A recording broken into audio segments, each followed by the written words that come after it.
Welcome, fellow bookworms, to Brisden. My name is Whitney, and today we have my October wrap-up. October was a fantastic month. I got my whole TBR read, which means I do get a reward.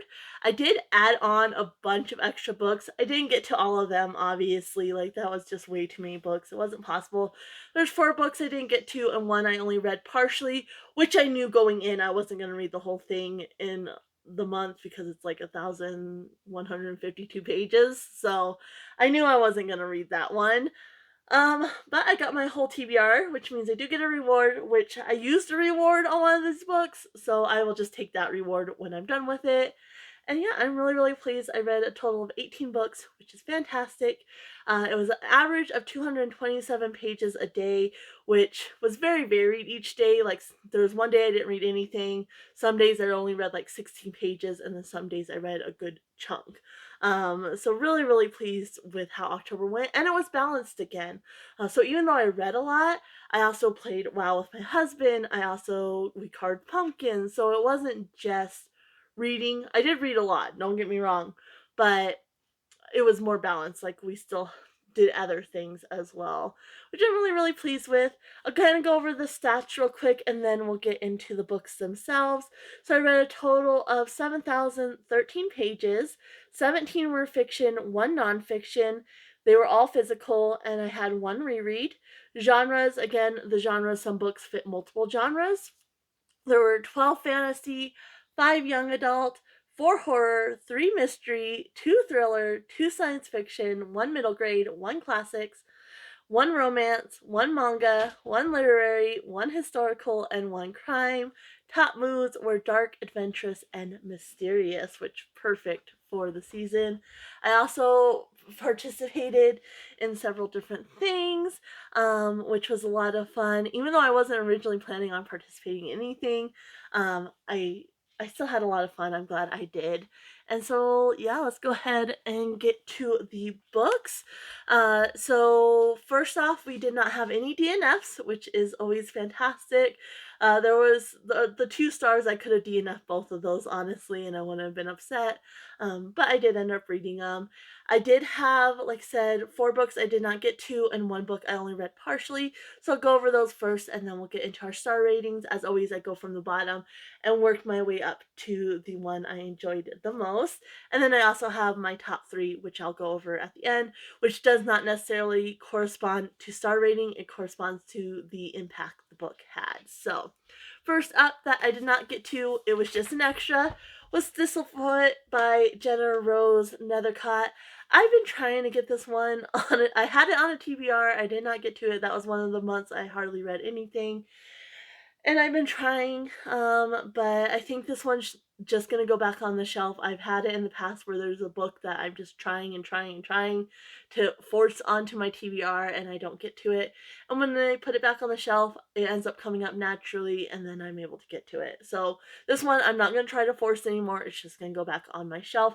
But I am really, really interested in reading this. This is almost one of the books that I'm so interested in it that I'm kind of worried it won't live up to my how much I've hyped it up in my mind. So I'm kind of hesitant to read it, but I know I really want to read it. So hopefully this will come up in a game soon. Then we had the last, or to date, the last book in the Dresden Files series, Battleground by Jim Butcher. I read 2 of the Dresden Files, the 2 preceding this one. This one is not going on my November TBR, but it will be going on my December TBR because I want to finish the series this year. To date, obviously. I think there's still a trilogy that's supposed to come out, but nobody's heard any news about it, so who knows. But yeah, this one, I did not enjoy the one right before this, which I'll talk about in a minute. And so I just didn't want to pick this up. I need a little break, so I'm not going to try to shove it on. November's looking large already. But it will be read in December, like the first book I pick up, because I want to finish the series this year. It's been far too long since I started this. I need to be done. So that one is just going to go away for the moment. Let Boo Boo get comfortable so she doesn't knock over the books. She already knocked them over a couple times. So Are you good? Then this one will be rolling over. It will be one I'm picking up right away since, on the tail end of Halloween. That is From Below by Darcy Coates. This was a birthday present in September, and I really wanted to read it in October because it's perfect for the season. I've never read a Darcy Coates before. I love water horror, and so I thought this would be perfect. And I just didn't get to it. I ran out of time, so this will be one of the first books I do pick up because I still want to really, really read it. So this one will be rolling over for November. The other one that's going to be rolling over for November is The Only One Left by Riley Sager. Again, another one I thought was perfect for October, but just ran out of time. This one actually works for one of the prompts for Kim from Expedition Through Pages, her Tales from Two Trails game. This one popped up as a book that would work for that. And so I try to complete all the prompts. You're only allowed to submit books for 2 of the prompts, but I try to complete all the prompts anyway. And this is one that will work. So another one that I'm gonna roll over and I'm gonna try to get to right off the bat, and that way it doesn't get left behind. And then the last one is the one I read a partial amount, and that is Shogun by James Clavell. This is one my husband gifted to me when we were dating, and I promised him this was the year. I mean, we've it's been 6 years, going on 7 years now, and so it was like I promised him this in October I would start it, and I did. This one I'm really taking my time with. I read about a chapter to 2 chapters at night before bed, and I'm a quarter of the way through. I made it a quarter of the way through in October. And so, yeah, I still have a lot to go. This is the book that's 1,152 pages. I am enjoying this. This is like it's very kind of political, like historical Japanese. Um, when you have an English man, a Blackthorn, that is in Japan, and there's a lot of political stuff in Japan. I'm not big on the political part of this, but the writing's actually really good. There is a certain crudeness to it that's off-putting at times, but I do really enjoy the writing, and I'm excited to see where the story kind of goes. I doubt I'll finish this in November either. I'm really taking my time with it. Hopefully, in December I'll finish it, but it might even spill over to January if I'm only reading a quarter each month. It will definitely spill over to January, so we'll just have to see how it goes. But so far, I am enjoying the writing, and so I'm excited to see where that goes. And so that's it for the books I did not get to. We did have two-star reads. First up is my genre-a-thon, which was to read, I think it was a horror or paranormal book. I went paranormal. This is Visits from the Afterlife by Sylvia Browne. Sylvia Browne is a well-known psychic medium. She was really big, like in the 90s and such. I never really watched anything with her on it. I was a kid. But I do like paranormal investigation shows and such. So I thought this would be interesting to read.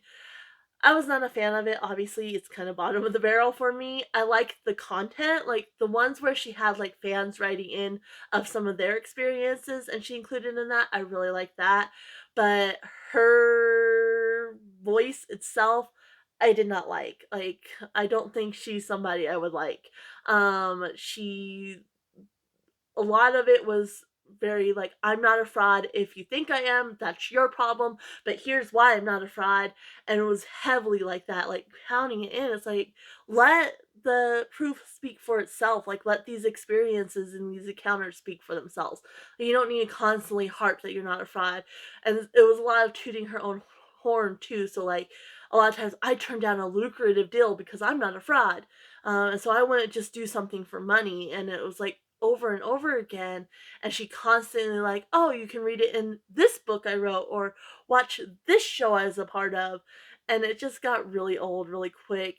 And I was just like, no. There was one part where she was like, I'm not gonna use celebrities at all, and then the next chapter was all about famous, people who have passed, like from history, and where they are now. And it's like, I thought you weren't going to use celebrities at all. And so that kind of was like, come on. There's one, like, I do believe in this stuff. So it wasn't that, but there was one part where she's like, all spirits are 30 or 35 years old. I can't remember exactly, but all spirits are that age. And I'm like, that doesn't make sense to me, honestly, but okay. And yeah, there was just like it was her voice, and I did not like it was very kind of holier than thou. There's a lot of emphasis on God, and you just have to find God, and you can go to the light and go to the afterlife. And I didn't really like that whole narrative either. And so yeah, it's just I like the content and not the narration of it though. So there's that one. And then the other one, which I hope, for all you lovers out there, I'm sorry, but I did not like Frankenstein by Mary Shelley. I've never read Frankenstein, I've never seen an adaptation of it, but obviously I'm familiar with the concept because it's Frankenstein.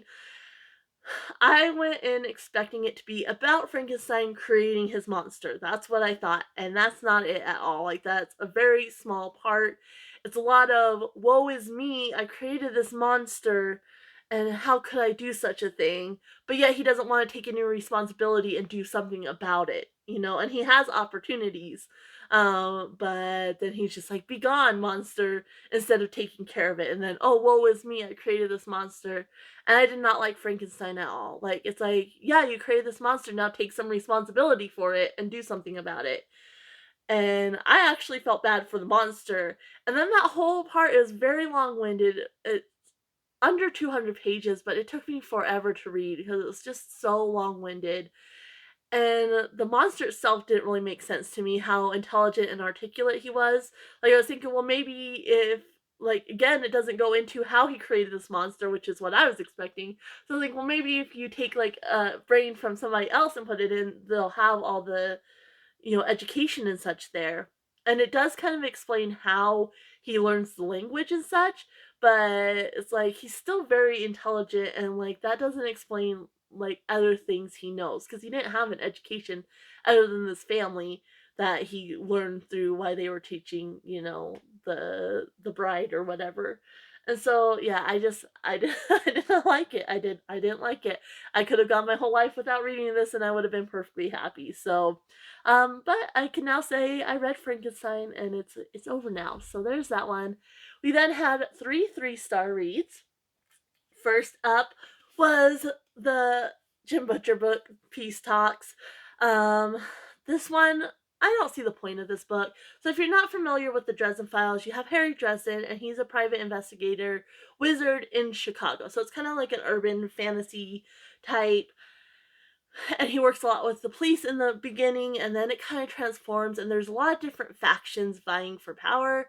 And it's kind of, builds throughout the series. Like, each book has kind of its own plot and subplot, and then there's kind of the series plot too going on behind the scenes. And this one, it was building up for the next book, but it was pointless to me. Like, I don't see the point. You could have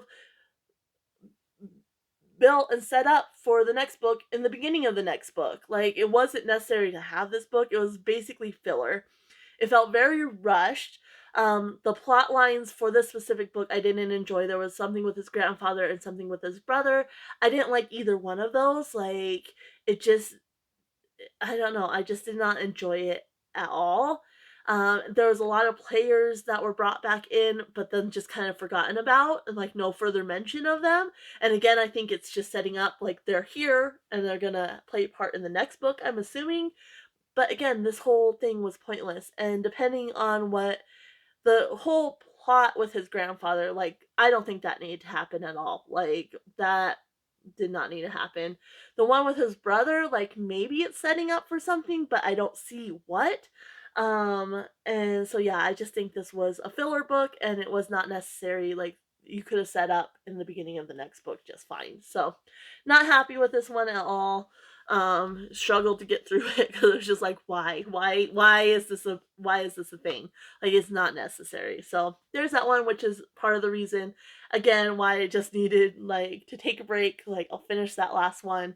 I'll take a break for the next month and then I'll finish that one in December because that was just not fun. So And then let's see, we had Death Note Volume 3, Black Edition Volume 3, which has volumes 5 and 6. So this one, you have Light, and he finds a Shinigami Death Note, and basically you can write a name of somebody in it, and they will die. And initially he's trying to do good with the Death Note, but then it kind of transforms, and he's kind of morally gray whether he's actually doing good or not. There's another person that's investigating, trying to figure out who has this Death Note, who Kira is, not necessarily the Death Note, they don't know about the Death Note, but who Kira is, which is the entity that Light has created. And the second one was volumes 3 and 4. I didn't really like volume 3, but volume 4 I really, really enjoyed, and I was excited again. And I was really excited for this one. This one took like a corporate turn, and I was just mad about it. I could have done without it, but again, the ending. I like the ending, and so the ending sets up, and I'm ready for the next one. But the whole time I was reading this one, I was kind of mad about it. So we'll see where the series go. I have all the Black editions, so I'm definitely going to be continuing on at some point. But this specific one was meh for me. So there's that.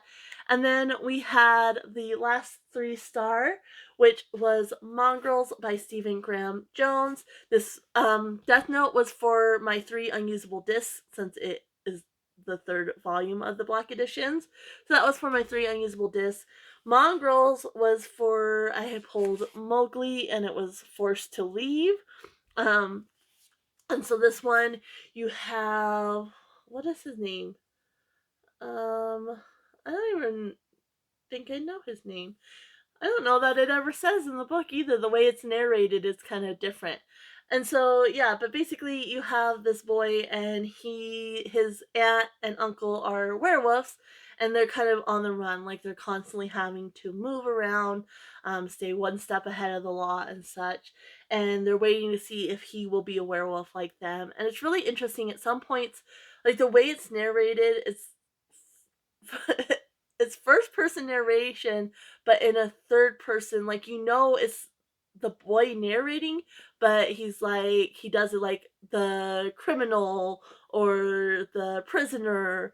Like, the way he narrates it is like in third person but character, which is really interesting. And then some parts is told in second person, like he's narrating it in second person, which is, like, the way it was narrated was really, really interesting.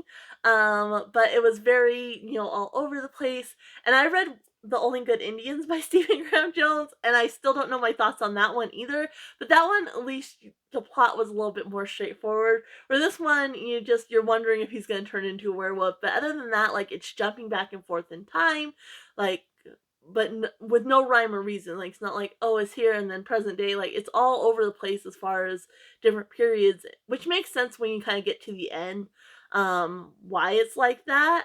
But it was weird. Like, I don't know how I feel about it. And the fact that it jumped around so much, that's kind of what got it to me.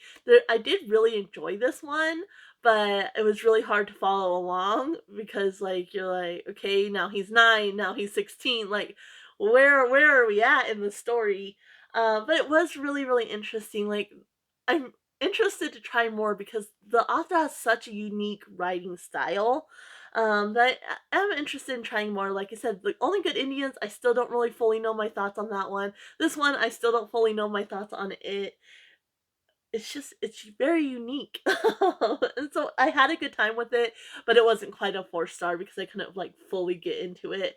But it was fun. So that was that for my 3 stars. I had the most 4-star reads. Generally I have a lot of number of 4 and 5 stars, a large number. And for this month I had 8 4-stars, which is fantastic. And yeah, let's go ahead and jump right in. So first up, we have bottom of the barrel for the 4 stars is Wonderland by Jennifer Hillier. I did enjoy this one.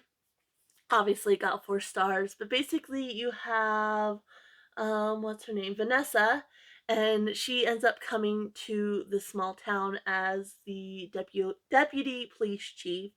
And then there's this murder at they're known for Wonderland, which is a big theme park. And so there's a murder there, and then one of the employees also goes missing. And I did really enjoy this one overall. Um, there's a lot of like favoritism, for Wonderland and corruption, like within the police force and such.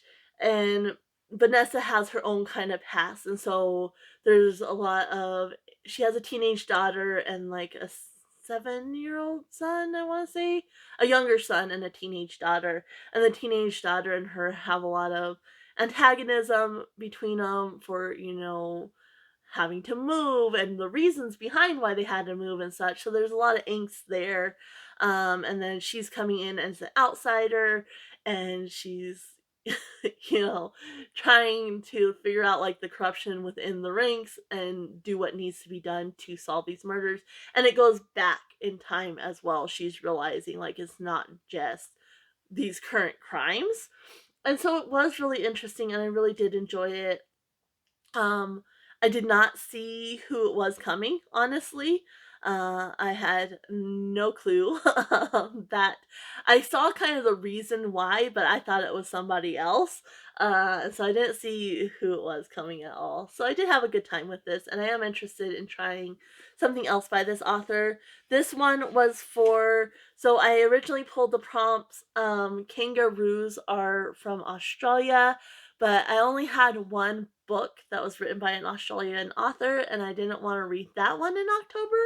I'm actually planning on reading it in December, and so I decided for that one, that was where I used my reward token. And so this one, like I said, I earned a reward token, so I'll just put this back to use again at some point. So anyway, I did not have to do my honey jar prompt, and the genre was any genre, so I just picked this one because I knew I wanted to read it in October because I thought it was a perfect October book. So there's that one.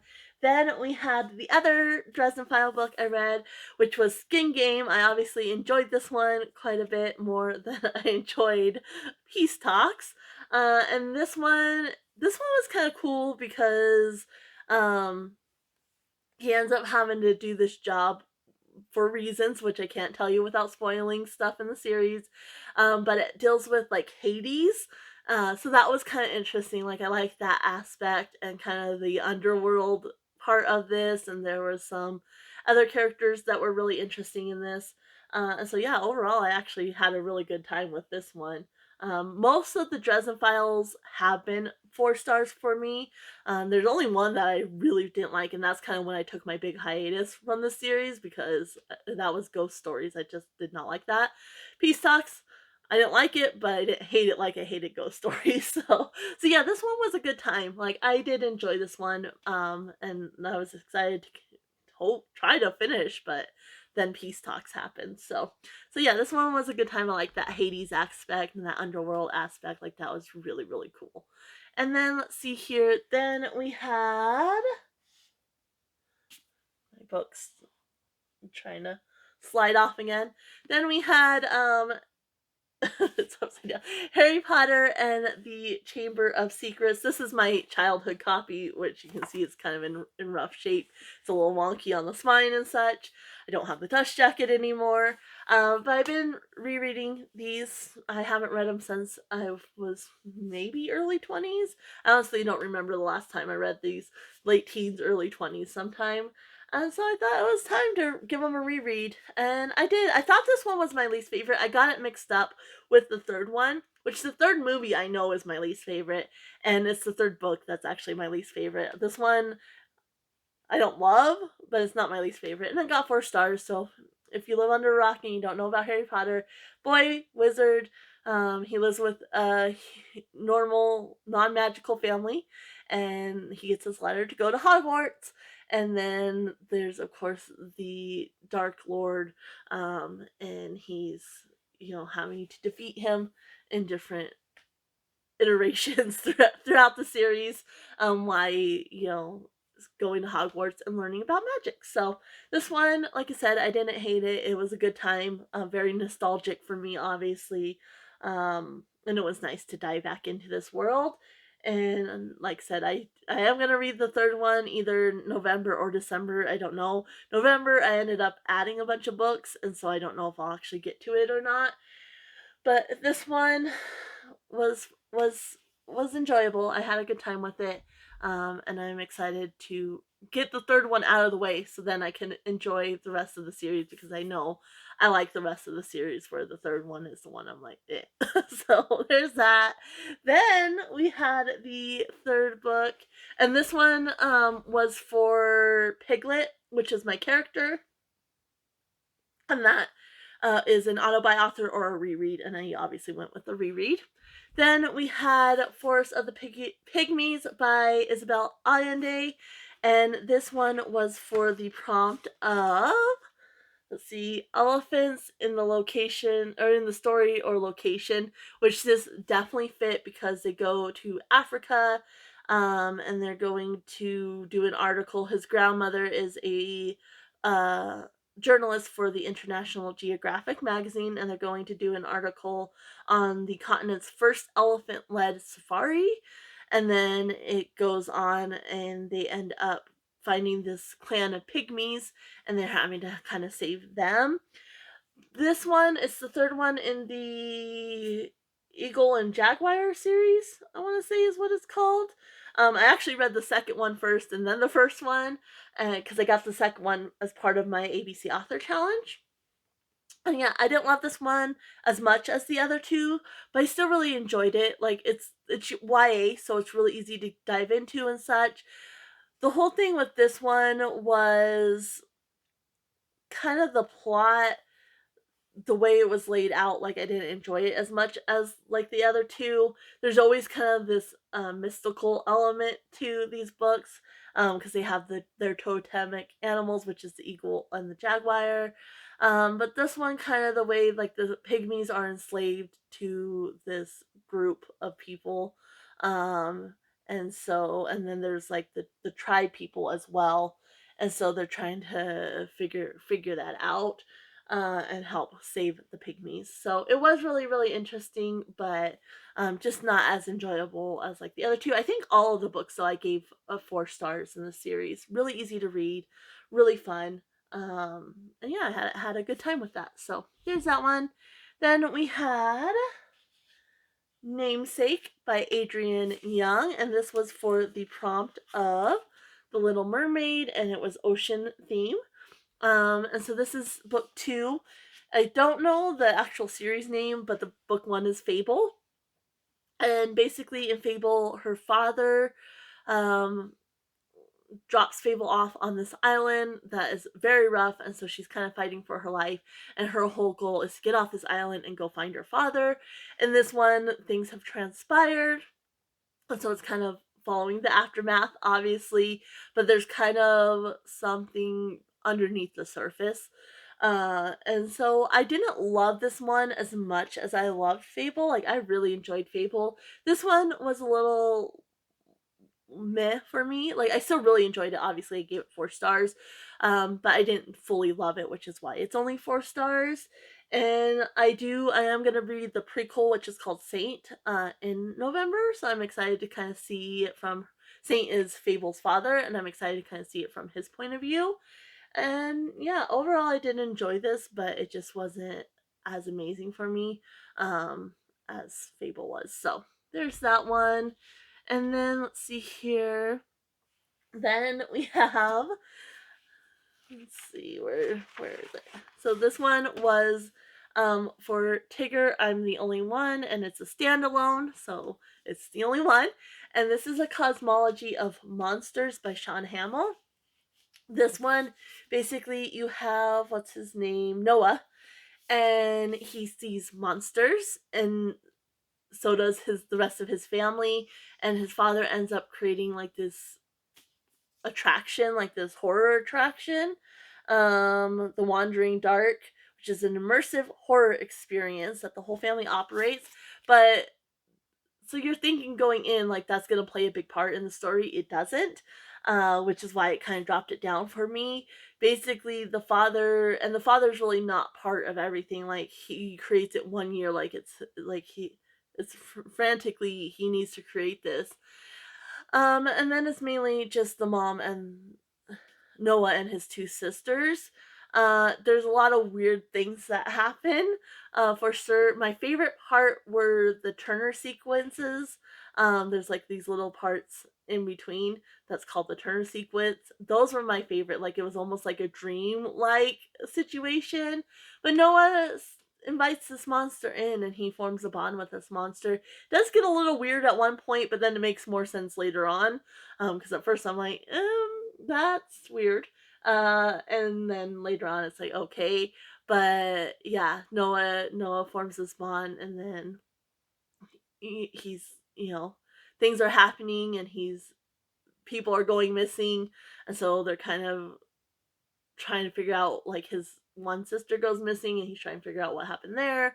And then there's a group of people that have missing loved ones that are trying to figure out, and all roads keep leading back to Noah's family. And so they're like really intent on Noah helping them. And yeah, it was really, really interesting. Like, very, very interesting. There was just some things that I didn't quite love, and it wasn't what I was expecting. Like, I went in expecting this horror attraction to be a main part, and that was a very minor part of the story. So yeah, really interesting. I like the whole monster and like the connection with Noah and the monster. I found that kind of interesting, and the way it played out I really liked as well. So then we have this one, which I just finished, and that is Vita Nostra. And this one was a rollover, and so this was a rollover, and the prompt was teen protag, which teen protagonist, and that was Treasure Planet. So this one I've been wanting to read for a while, and I don't know, another weird one, like very weird, very unique. And I've noticed like kind of a trend in Russian literature. Like I read The Master and Margarita, and I think what else? The other one I read is The End of the World, My Love, I think. Um, and there's kind of a theme where it's very like disjointed, and like you can't fully grasp it, if that makes sense. And I really enjoy that aspect of Russian literature. Like I think it's just really intriguing to me. I never fully got this book at all, and I think that's kind of the point, because the whole time the characters aren't really like, you won't understand. Like the teachers are constantly, you won't understand yet, you won't understand yet. Basically, you have this girl Sasha, and she's on vacation with her mom, and this guy comes, and then there's these gold coins, and basically she's accepted into this school, and she goes, and they're like, she a lot of changes are happening and such.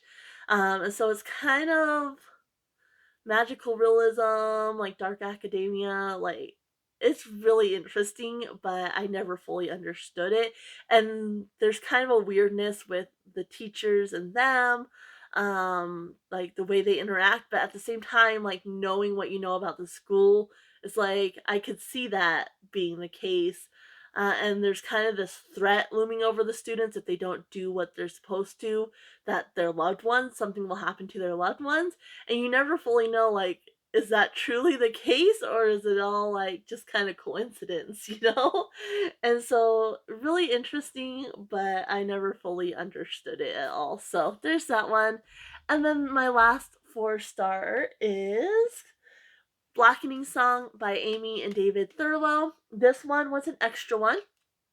I put it on for Kim from Expedition Through Pages, her Tales from Two Trails game.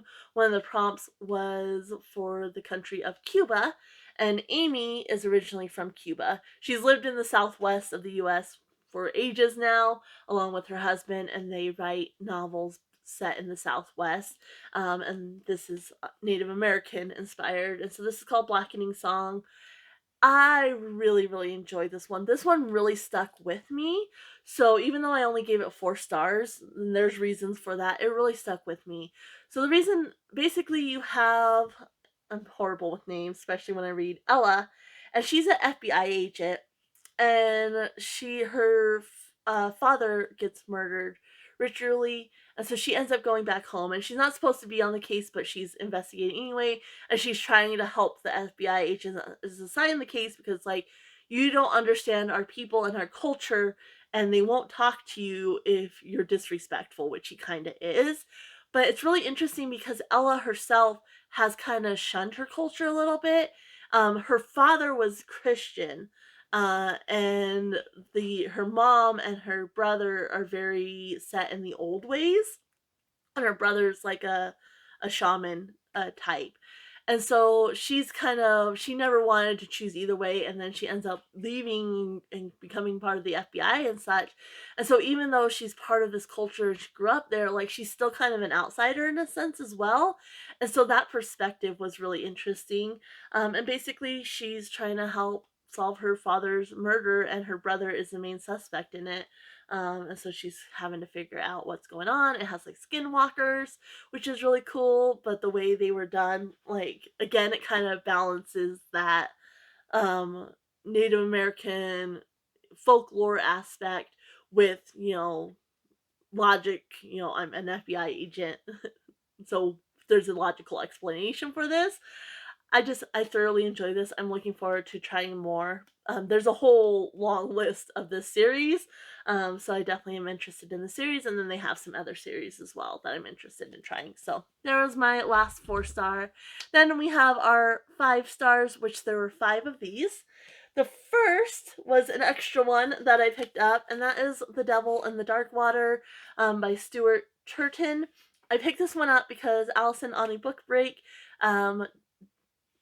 did a start and stop buddy read, and she spun the wheel, and this was actually Kim from Expedition Through Pages pick, so it was like perfect.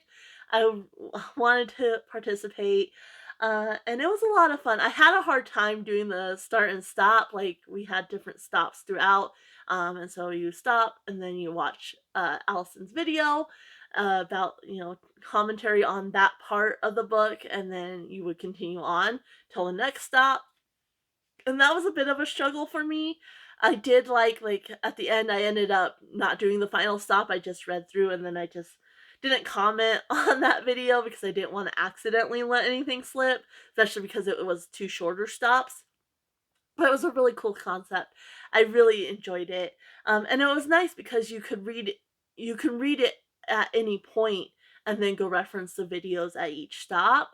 And so you didn't have to do it with everybody. And so that was a really, really fun thing. And she's going to do it again in November, I believe. And so, of course, all the channels I mentioned will be linked down below. But yeah, so this was an extra one, and I just read, the little portion, and then I would read a different book in between. And it was kind of interesting reading this one and Shogun because they're both set in the 1600s. But basically, in this one, you have Arendt and Samuel Pepys, and Samuel has been arrested, and they go on the ship, and there's a bunch of cast of characters, and they're on the ship, and there's old Tom, um, that is basically gonna destroy the ship. And so they're all in danger, and so Arendt is having to figure out, but Samuel Pepys is an investigator, like he's like a Sherlock Holmes.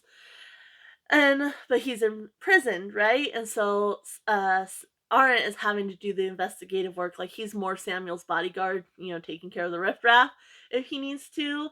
And then there's also Sarah, who is the governor general's wife. And she's trying to figure out what's going on as well. And so there's kind of that detective aspect, like Sherlock Holmes, a lot of mystery regarding it. I did not see the end coming. Like, I did not see it coming at all. This would be a fun one to reread and see if you could see the little clues. I did have some of it figured out. I did figure out some of it, but the one main twist I did not see coming at all. So yeah, it's kind of self-contained on the ship, and they're on the ship in the 1600s, trying to get to, I think, Amsterdam or something. And they're having to deal with these happenings, and try to figure out who old Tom is and what's going on. So yeah, it was a lot of fun. The reason it's a little bit lower is there was a lot of different little mysteries going on that I didn't enjoy as much. There was a lot of different characters and little mysteries regarding each of them, and I understand like that's kind of throw you off a little bit, so it was not as easy to figure out. But yeah, I did not see the ending coming, not one little bit. So there's that. Then we have Soul of the Deep by Natasha Bowen. This is the second book. The first one was Skin of the Sea. And this was for Little Mermaid again, and it was folklore or superstitious. And yeah, this one continues. So basically, you have Simi, and she's a mommy wada, which basically she helps take the souls of. What's cool about the series is she takes the slave trade, like the actual historical aspects of that, and combines it with African like folklore and legend. And then you have the mermaid aspect as well. And so she's a mommy wada, and she helps guide these souls to her Orisa, which is basically like a god or a demigod. Like you have the main over god, and then you have these like little ones that are major players. And so in the first one, she ends up saving this boy, which she's not supposed to, and so she's having to fix her mistake. And so that way, the other mommy water and her Orisa don't get punished for it. And then things happen, and so this is kind of following the after events of that. And again, it's based on her decisions. Now things are at risk again, and so she's again having to fix what has happened. So, really, really cool story, and I like that. It has that historical aspect, it has that folklore aspect. So I highly recommend this this duology. Like it's fantastic for sure. And then let's see here. Then we had Shadow and Bone by Leigh Bardugo, and this one was for book talk pick, and I believe I just went on in the first. I typed in book talk in the first video that popped up, and I think it was Ellie book talk. Again, I'll leave it linked below. And what actually popped up was Six of Crows, but I didn't have that one. I had this one, and this is the first one in the Grisha universe, which is part of the first trilogy, and then Six of Crows is part of a duology, if I'm remembering right. And so I went with this one, and this was one like I wasn't all that excited for, if I'm being honest. I had found it at either a thrift store or a local free library. It's kind of in rough shape, like it's kind of coming away from the spine there. But the pages themselves are fine. And I really enjoyed this one, obviously. It's one of the top ones in my 5-star. I immediately got the next two in this part of the trilogy. And then I figure once I finish that, then I'll go, with Six of Crows and such. But yeah, basically in this one, you have Alina, excuse me, and she's a soldier, and she doesn't think she's gonna survive her first trek across the Shadowfold, which is this like dark fold with monsters and such that kind of separates the kingdom. And when she goes across, she ends up unleashing this power, and so she gets taken to the let's see here, the Darkly, and becomes a Grisha, which are kind of the elite. They have the magic, and they each have different types of magic. And then she's training with the Darkling, but there's kind of more to it, and she doesn't really know who she's supposed to trust. You don't know if the Darkling's a good guy or a bad guy. He says he wants to use her to get rid of the fold. So you really don't know whether he's good or bad. And it was really interesting. Like I did not expect to enjoy it as much as I did. I liked her character. She has this friendship. I forget his name, but somebody who she grew up with. They're really close friends. She's kind of in the friend zone. She's in love with him, but he doesn't know it or won't accept it, and so kind of friend zone there. But yeah, I enjoy this far more than I expected to, and I cannot wait. This was my first Leigh Bardugo, and I cannot wait to read more. Like, I'm really, really excited. Like I said, I immediately got the next two. I'm not going to have time to read them in November or anything like that, but hopefully I can maybe get them on December or January and continue the series because loved it. So there's that one. Then the next one was another extra one. So Katie at Ponytails and Paperbacks, I want to say. Again, will be linked down below. Does the journey through the Bible readathon. And so this was an extra one for that. This was the group buddy read, and this is Pearl in the Sand by Tessa Afshar.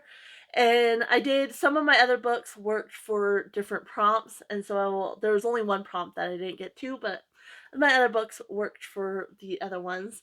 And so this one was a group buddy read, and this one is Rahab. Um, and it's based on her story from the Bible. And so she was sold into prostitution, uh, and then she ends up um, helping the soldiers. Um, it's the Battle of Jericho, and she ends up helping them, and then becomes part of that tribe. And the kind of leader there ends up falling in love with her, but he's like, how can I love her? And so this is really cool because even though it's Christian and it's biblical fiction, I think it's really like anybody can read it and enjoy it, if you have an open mind, like even if you're not very religious or anything like that. I really, really enjoyed this story, and I'm going to go talk about it more because it's in my top three. But yeah, I really had a good time with this. So it's Rahab and her story and how she becomes part of this tribe, and then kind of her marriage to, what's his name? Um, Simone? Uh, kind of her, he's a prominent leader of Judah, and so yeah, it's her marriage to him and such. So that was a really, really cool one. And if you're looking like for a good biblical fiction, this is one. I have one other by this author that I found at the thrift store too, and I can't wait to read that now as well. So there's that one. And then the top book of the month is Blades of Secrets by Tricia Levenseller. This was for the prompt of um it was a bookworm, and it was Zodiac. Come on. I know I moved it. It was Zodiac Challenge. And I think it got Sagittarius, if I'm remembering right. So I went for like the fire sign element of it. And I love this one. Again, another one. It's a duology. I immediately went and got the second book, and I wanted to read it in October.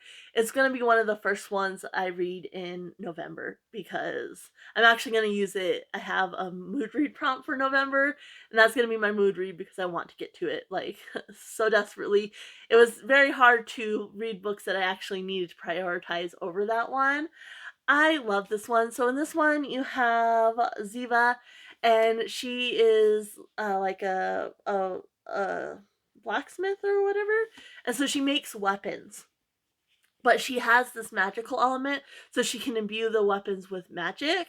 And so she ends up getting a commission from this warlord, and she creates this weapon, and it can steal secrets, and she learns that this warlord wants to use this weapon to kind of like conquer, because basically you have different, like the main king separated the kingdom and gave part of the kingdom to each of his children, and so this warlord's wanting to just take over everything essentially. And so she ends up going on the run with this weapon, and you have this mercenary that ends up coming along with them, and then you also have like this scholar as well that ends up coming along with her and her sister. Ziva is definitely neurodivergent. Like, I don't know, I can't say if she's actually autistic or not, but very definitely neurodivergent. And so those panic attacks and how overwhelmed she gets and stuff, I related to this character so much because like her brain works like my brain does, and I absolutely loved it. And the way it ended was on kind of a cliffhanger, and I was like, I gotta get the next book, I gotta see what happens. And her relationship with the mercenary, because she is so shy and like can't deal with people very well, like she has to deal with people in a very certain way and touch and everything. Like, I love the relationship with her and this mercenary. And the scholar, there's kind of a secret that he has as well. Like, absolutely love. I Such a good book, especially if you're looking for something with neurodivergent representation. Definitely pick this one up. Like, amazing. So that was my top book as far as 5-star reads. Now let's go ahead and go into my top three, which, like I said, top three doesn't necessarily equal the star rating. It's the ones that kind of stuck with me and had a big impact. number one is Vita Nostra. Like, even though like it was just so out there, and this is by Marina and Sergei Dyachenko, and it's translated by who is it translated by? Julia Matov Hersey. And yeah, I love Russian literature. There's just something about it that just really hooks me. And so kind of the concepts of dimension in this one, like it's too big brain for me to even talk about, but like the transformation of these characters and kind of the dimensional aspect of the story, like it was just very intriguing, very enjoyable. I kind of like that I couldn't fully grasp it, so that lack of comprehension, I really enjoyed, because it was just kind of kept me like intrigued and like is this gonna make sense to me at some point? Like, it doesn't make sense now, but I'm happy to be along for the journey. I like the Russian literature aspect. Like I said, there's something about Russian literature that I found that just I like the way it's written. Um and then the uniqueness of it. Like, it's a very unique book, like especially as you get further in, which I don't want to spoil anything, but when you kind of get to the end, still couldn't understand it, but there's definitely a uniqueness to it that I haven't seen before. The number two spot goes to Blackening Song by Amy and David Thurlow. The dual perspective. So it was from one point of view. Like, it didn't have dual point of views, but the dual perspective from her being part of this culture, but also kind of being an outsider. That's why I meant about what. That's what I meant when I said that. It's, very unique, because like she's not fully part of the culture, but she's not fully an outsider either, so you kind of have both lines. I like the POV of the native culture from the main character, because there's a lot she doesn't know either, because she kind of didn't want to take sides between her father and her mother, and so she didn't fully learn the old ways at all, and so she's learning a lot as she's investigating and such, and she's having to kind of open her mind, which I really enjoyed. Like, I liked getting that perspective of that main character. I love the spiritual aspect, like the Native American spiritual aspect, the skinwalkers and such. I really, really like that. And then, of course, the Southwest setting. Beforehand, I never read anything that was set where I live. And in recent years, I've been reading more books that are set in the Southwest, and it's just kind of nice because you know the landscape, and it's really easy to picture. Like, it's very familiar, so I love that. And then the third is Pearl in the Sand by Tessa Afshar. That's my number three spot. Again, the accessibility of it. So I think it's really accessible to learn the story of a woman in the Bible, in a different way. And like I said, it's easy for people who aren't necessarily religious and such to learn these stories. I like the struggle and the strength of the main character, because she was sold into prostitution. And that was something that was really kind of hard to read, because, like, especially I kind of got mad at especially at her mom, because it's like they sold her, and then anytime she would come home to visit, her mom would like kind of turn up her nose. Like, yeah, now because things are okay, like you're gonna turn up your nose, when because of the time period it takes place in, because she was sold, she's worthless. She's not, but she in that time period she's worthless to go into marriage or anything. And so for her mom to like stick up her nose and be like, I despise your choices, like, you put her in that situation. Like, you have no grounds to stand on. Like, it just makes me so mad. Like, I was getting very mad at her family. Excuse me. That snuck up on me. The marriage aspect. I loved, you got to see their marriage, like from the beginning, kind of their struggles, like, because one, she doesn't think she's worthy, two, he doesn't think like he's a prominent figure in this tribe, and it's like, how could I fall in love and marry a prostitute? Like, what are my people gonna think, what is God gonna think? And so kind of that struggle there. And then you see their marriage, from the beginning and such. And so I really like that aspect.